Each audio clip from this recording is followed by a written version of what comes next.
বান্ধবীর লগে ঝগড়া করতেছি তর্কের মধ্যে হঠাৎ করে কি কই উঠছে জানেন?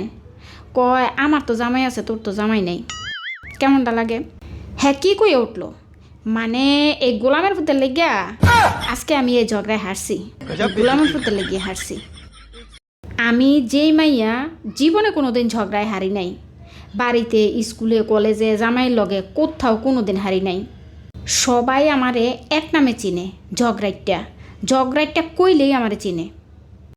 আপনি যদি আমার এলাকায় আইয়া একটা ছোট্ট বাচ্চার কাছেও জিগান যে ঝগড়াইটা মাইয়ার বাড়ি কোনটা, হ্যাঁ দেখবেন যে এক দৌড়ে আপনারা আমার বাড়িতে লই আইব। এক নামে চিনে সবাই। আর সেই জায়গায় আজকে আমি ওই গোলামের ফুতের লেগা ঝগড়া হারিয়ে গেছি। গোলামের ফুতে দেশে আইয়ক, গোলামের ফুতে ভাইসে ডাকি। গোলামের ফুতে দেশ হইতে এত দেরি করতেছে কা? হ্যাঁ দেশে আইলে এই ঝগড়ার সৌদ আমি হের উপর দিয়ে তুলমু। মানে কাজে আমি হাইরে গেছি। উফ, মানতে পারতেছি না কিছুতেই।